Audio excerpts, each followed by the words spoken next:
The Senate chamber was silent, eerily so. You could hear the faint hum of the old air conditioning system and the soft rustle of papers as staffers shifted nervously in their seats.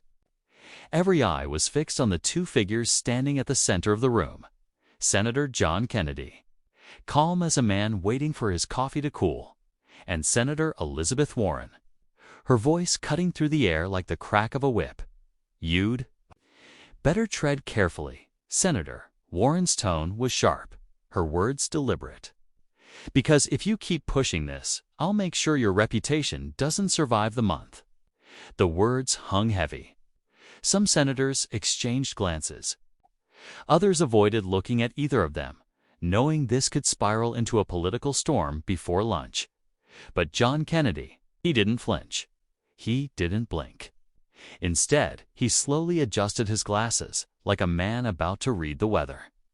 "Report rather than respond to a threat in the middle of the U.S. Senate, Elizabeth," he said softly, his southern drawl stretching the syllables. "You're about as scary as a possum in Moonlight Loud, but not dangerous." The chamber erupted with suppressed chuckles and the faint scraping of chairs as people shifted to hide their reactions. Warren's face flushed, a mixture of shock and fury, but Kennedy didn't raise his voice.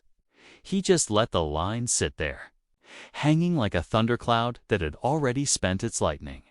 But to understand why that one sentence hit so hard, you had to know what had led up to this moment.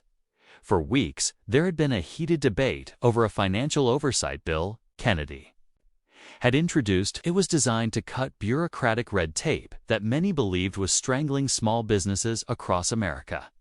Kennedy had built the bill from months of town hall meetings, late-night phone calls with business owners, and a stack of handwritten letters from people who felt they had no voice in Washington.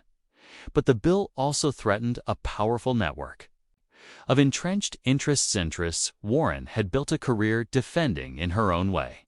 She saw Kennedy's proposal not as reform, but as a dismantling of systems she believed protected working families. Behind closed doors, she'd already lobbied other senators to vote it down. But Kennedy wasn't backing off. It came to a head when Kennedy called for an open debate on the Senate floor, challenging anyone opposed to the bill to argue against it in public. Warren accepted, perhaps too eagerly. What was supposed to be a civil discussion turned personal fast. She accused Kennedy of selling out, of catering to corporate greed, of using folksy charm to mask a dangerous agenda. Kennedy didn't interrupt, didn't fidget, didn't even look offended. But when Warren ended her speech with that sharp threat, he decided it was time to answer, not with fury, but with precision. That possum in Moonlight line wasn't just a quip. It was a reminder to everyone in the room. Threats don't hold power over someone who answers to the people, not to fear.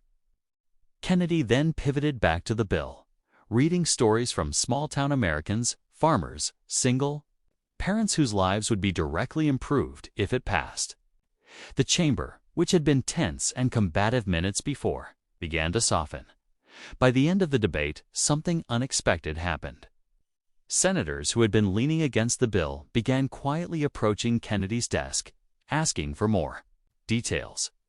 The momentum had shifted, not because Kennedy yelled louder, but because he stood taller by staying calm. Outside, reporters swarmed him. "Senator, weren't you worried when Warren threatened you?" one asked. Kennedy chuckled. "Oh, son," he replied, "if I start making decisions based on who can bark the loudest, then I don't belong here. I came to do a job, not to win a popularity contest."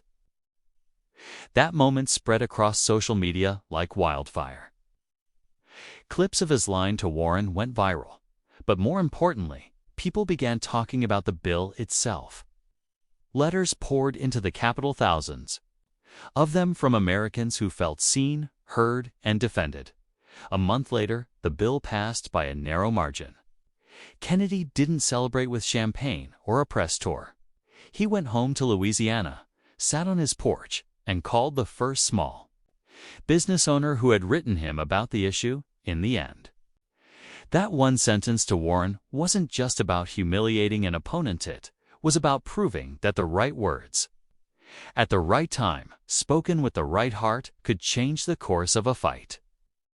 And for John Kennedy, that was all the victory he needed.